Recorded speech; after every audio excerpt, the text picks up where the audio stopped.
Laplace correction students discuss करेंगे हम। और पहले हमने स्पीड ऑफ साउंड कैलकुलेट की न्यूटन का फार्मूला यूज़ करते हुए, और उसमें हमने जो है वो देखा कि एक्सपेरिमेंटल वैल्यू से स्पीड ऑफ साउंड जो है वो डिफरेंट आ रही है। अगर हम न्यूटन का फार्मूला यूज़ करते हुए कैलकुलेट करें तो वैल्यू कम आ रही है एज़ कम्पेयर टू एक्सपेरिमेंटल, और काफ़ी जो है वो कम वैल्यू हमें नज़र आ रही थी। तो अब लप्लास ने उसी कमी को दूर किया करेक्शन के ज़रिए से, ठीक है जी। और बात करें पहले तो न्यूटन की कैलकुलेटेड वैल्यू की, तो वो स्टूडेंट्स हमारे पास आ रही थी 280 मीटर पर सेकंड स्टैंडर्ड टेम्परेचर और प्रेशर पर। और इसके लिए फार्मूला जो यूज़ किया था v is equal to square root of pressure divided by density, ठीक है जी। या एयर की हम बात करें, एयर के लिए जो है वो ये ड्राइव किया था।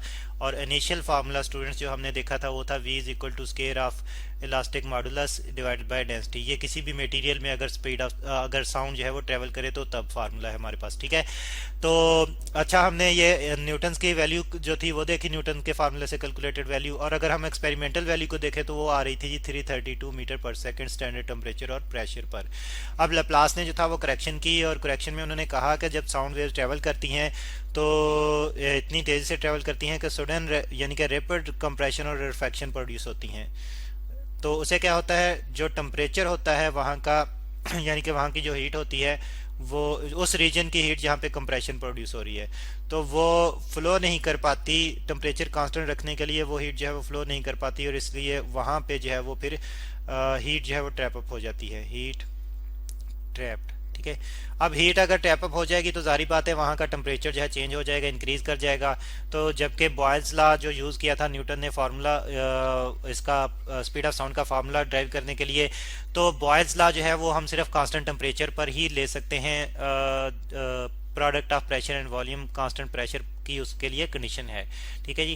तो इसी तरह से रिफ्लेक्शन की अगर हम बात करें तो वहाँ पे फिर जो है वो सडन टेम्परेचर फॉल आउट कर जाता है, और वहाँ पे भी टेम्परेचर कांस्टेंट नहीं रहता। यहाँ पे हम लिख लेते हैं कि इससे क्या होता है, टेम्परेचर कांस्टेंट नहीं रहता। टेम्परेचर जो है वो ये कांस्टेंट नहीं रहता, कांस्टेंट, ठीक है जी। तो इसके लिए फिर लप्लास ने जो था बॉयल्स लॉ को ही मॉडिफाई किया, और बॉयल्स लॉ की मॉडिफाइड फॉर्म ही यहाँ पे हम यूज़ करेंगे। और बॉयल्स लॉ, अब स्टूडेंट्स जो लप्लास ने जो मॉडिफाइड फॉर्म यूज़ की उसमें प्रेशर और वॉल्यूम का प्रोडक्ट तो था, लेकिन सिंपल प्रोडक्ट नहीं था, बल्कि प्रेशर और volume raise to factor gamma. अब ये कांस्टेंट आता है, ठीक है जी, कांस्टेंट। अगर टेम्परेचर कांस्टेंट ना रहे तो प्रेशर और वॉल्यूम रेज टू गैमा जो है वो क्वांटिटी कांस्टेंट आती है, सिंपली प्रेशर और वॉल्यूम का प्रोडक्ट कांस्टेंट नहीं आता। और ये गैमा क्या चीज़ है स्टूडेंट्स, ये रेशियो है मोलर स्पेसिफिक हीट्स की। तो हम जानते हैं कि गैसेस की मोलर स्पेसिफिक हीट्स जो है हम दो तरह से कैलकुलेट कर सकते हैं। तो मोलर स्पेसिफिक हीट, ठीक है जी।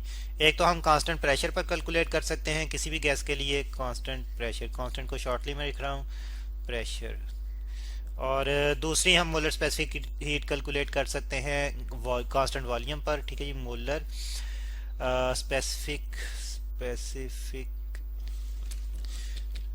Specific heat at constant volume, ठीक है जी, हीट एट कांस्टेंट वॉल्यूम, ठीक है जी, कांस्टेंट वॉल्यूम। तो ये दो तरह से हम मोलर स्पेसिफिक हीट कैलकुलेट करते हैं। उन्हीं की अगर हम रेशियो ले तो गैमा का फैक्टर आता है, और यही गैमा का फैक्टर जो है बॉयल्स लॉ में इंट्रोड्यूस होता है टेम्परेचर चेंज को जो है वो कवर अप करने के लिए, ठीक है। तो अब स्टूडेंट्स, अब हम बात करें जब एक कंप्रेशन रिफ्रैक्शन प्रोड्यूस होती है, यानी कि एक वेव जो साउंड वेव जब गुजरती है एयर में से, तो तब क्या होगा। लेकिन उससे पहले हम इनिशियली जो है वो टेम्परेचर प्रेशर को, अगर उस एनवायरनमेंट के टेम्परेचर प्रेशर को डिफाइन करें तो इनिशियली वेव गुजरने से पहले जो प्रेशर और वॉल्यूम की जो वैल्यूज़ थी उनको हम रिप्रेजेंट कर लेते हैं। यहाँ पे प्रेशर हम कहते हैं जी कि वो है P, उस इनिशियली जब वेव अभी गुजरी नहीं है, ठीक है जी। और वॉल्यूम जो है स्टूडेंट्स, इसको हम कहते हैं कि वो V था इनिशियली। और जब वेव गुजर रही है, कंप्रेशन प्रोड्यूस हो रही है, तो तब फाइनली जो वैल्यूज आएंगी, फाइनली जब कंप्रेशन प्रोड्यूस होगी तब वैल्यूज जो आएंगी वो प्रेशर के लिए हम देखते हैं कि प्रेशर में कंप्रेशनल रीजन में प्रेशर जो है वो बढ़ जाता है, इंक्रीज कर जाता है। तो जितना इंक्रीज़ कर जाता है उतना इनिशियल से जो है हम एडअप कर देंगे, और वॉल्यूम डिक्रीज़ कर जाता है, जितना डिक्रीज़ कर जाता है उतना इनिशियल में से जो है हम माइनस कर देंगे, तो हमारे पास फाइनल वॉल्यूम आ जाएगा। ठीक है जी। अब हमारे पास बॉयल्स लॉ जो है इनिशियल और फाइनल वैल्यूज़ के अगर हम लें तो वो कांस्टेंट आना चाहिए, लेकिन सिंपली प्रोडक्ट नहीं बल्कि raise to gamma, volume raise to gamma. और इस तरह भी फाइनल क्वांटिटीज़ जो है हमारे पास पी प्लस डेल्टा पी है, और इसके साथ साथ हमारे पास वॉल्यूम जो है वी माइनस डेल्टा वी है, और ये रेज टू गैमा आ जाएगा। अब स्टूडेंट्स यहाँ पे अगर मैं इसमें से इस फैक्टर में से v कॉमन ले लूँ तो हमारे पास जो है यही इक्वेशन कुछ इस फॉर्म में आ जाएगी, P V raise to gamma into P plus delta P into V है, मैंने कॉमन ले लिया, और ये साथ में इसकी पावर भी आएगी इंटू यहाँ पे 1 बच गया अब, और डेल्टा वी जो है ये v से डिवाइड हो जाएगा, होल रेज टू गैमा आ गया। ठीक है स्टूडेंट्स। अब स्टूडेंट्स आप देख रहे हैं कि यहाँ पे ये और ये कैंसिल आउट हो रहे हैं, तो हमारे पास ये बच रही हैं terms p is equal to P plus delta p into 1 minus delta v divide by v whole raise to gamma. ठीक है जी। और स्टूडेंट्स इसको हम फर्स्ट इक्वेशन अगर जो है वो रिप्रेजेंट कर लें तो हम देख रहे हैं कि इसमें ये वाली टर्म सेकंड टर्म पैरेंथेसिस में जो है ये जो है ये एक बायनोमियल एक्सप्रेशन है, रेज टू सम फैक्टर है। ठीक है जी, सम पावर है, और इसको फिर हम बायनोमियली ही जो है वो सॉल्व करेंगे, बायनोमियल एक्सपेंशन से ही सॉल्व करेंगे, बायनोमियल एक्सपेंशन से सॉल्व करेंगे। ठीक है जी, एक्सपेंशन। और बायनोमियल एक्सपेंशन जब हम इस पे यूज करते हैं 1 minus delta V over V raise to gamma पे, तो स्टूडेंट्स इसका रिजल्ट हमें मिलता है 1 minus gamma into delta V over V, और हायर नेक्स्ट टर्म जो है उसमें इसकी डेल्टा वी और वी की हायर पावर आती जाएंगी, और हायर पावर के लिए स्टूडेंट्स ये क्वांटिटी जो है वो छोटी होती जाएगी, ये फ्रैक्शन छोटी होती जाएगी। कैसे? अगर आप कैलकुलेट आप खुद से जो है इसकी प्रैक्टिस करें कि अगर आप 0.5 जो कि डेल्टा वी को रिप्रेजेंट कर रहा है इसका स्केयर लें, और 2 जो कि इनिशियल वॉल्यूम को रिप्रेजेंट कर रहा है इसका स्केयर लें, और इसको एज अ होल कैलकुलेट करें, तो आप देखेंगे कि ये जो है वो वैल्यू कम आएगी as compare to 0.5 divided by 2 simple से। ठीक है, तो इसलिए फिर वो वैल्यूज जब कम आएंगी तो उनको हम नेग्लेक्ट कर देंगे क्योंकि उनका खास फैक्ट नहीं होगा, बहुत कम वैल्यूज होंगी तो उनको हम नेग्लेक्ट कर देंगे,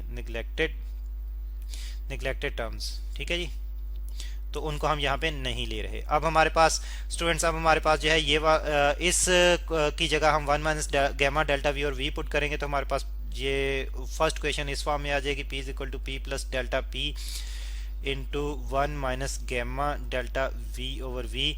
और स्टूडेंट्स अब मल्टीप्लाई करें तो हमारे पास जो है वो ये आ जाएगा p इज इक्वल टू, पहले 1 से मल्टीप्लाई करें तो p प्लस डेल्टा p आ जाएगा, और फिर सेकंड फैक्टर से मल्टीप्लाई करें तो minus gamma p delta v over v, और minus gamma delta p delta v over v। अब डेल्टा p और डेल्टा v जो है ये भी बहुत फ्रैक्शन में है, ऑलरेडी फ्रैक्शन में है, जब मल्टीप्लाई होंगे जो क्वांटिटी और छोटी हो जाएगी, तो इस तरह से ये टर्म जो है एज अ होल जो है इसको हम फिर नेग्लेक्ट करेंगे। ठीक है जी, नेग्लेक्टेड। तो हमारे पास बाकी टर्म्स जो बचेंगी उसमें स्टूडेंट्स हम देख रहे हैं कि ये p और p कैंसिल आउट होंगे, जहां पे फिर 0 is equal to delta p minus gamma p delta v over v बच जाएगा। और इस टर्म को सेकंड टर्म को अगर मैं लेफ्ट साइड पे शिफ्ट कर दूं तो इस यहाँ पे ये पॉजिटिव हो जाएगी, तो gamma p delta v over v is equal to जो है डेल्टा p आ जाएगी। ठीक है, अब स्टूडेंट्स यहाँ पे डेल्टा v और v को मैं दोबारा से राइट साइड पे शिफ्ट करूंगा, तो ये डेल्टा p के साथ इस तरफ मल्टीप्लाई हो रही है, तो डेल्टा p के साथ डिवाइड होगी, तो गैमा p हमारे पास आएगा delta p divided by delta v over v। और स्टूडेंट्स हम जानते हैं ऑलरेडी कि ये delta p divided by delta v और v जो है ये इलास्टिक मॉडुलस के बराबर आता है, तो इस तरह से यहाँ पे फिर हम क्लियर हो रहे हैं कि अब इलास्टिक मॉडुलस E जो है ये गैमा p के बराबर आ रहा है, बल्कि जबकि न्यूटन के फार्मूले में इलास्टिक मॉडुलस सिंपली प्रेशर से हमने जो था वो सब्स्टिट्यूट किया था।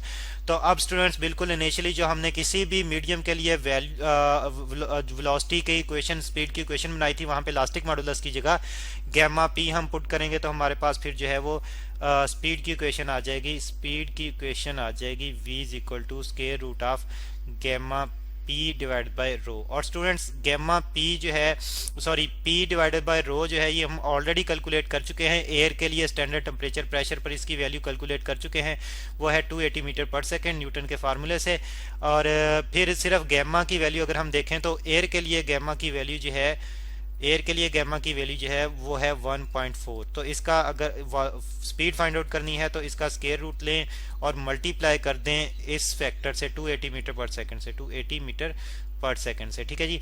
अब स्टूडेंट्स जब ये कैलकुलेशन करते हैं तो हमारे पास स्पीड जो आती है वो आती है 331 मीटर पर सेकंड। ठीक है जी, 330 या 331 मीटर पर सेकंड, तो राउंड ऑफ करके यानी कि, तो हम देख रहे हैं कि ये वाली स्पीड जो है स्टैंडर्ड टेम्परेचर प्रेशर पर बहुत क्लोज है एक्सपेरिमेंटल वैल्यू के, जो कि है जी 332 मीटर पर सेकंड। तो इस तरह से लैप्लास करेक्शन के जरिए से हम जो है वो एग्जैक्टली वैल्यू फाइंड आउट कर सकते हैं स्पीड ऑफ साउंड के लिए एयर में स्टैंडर्ड टेम्परेचर और प्रेशर पर।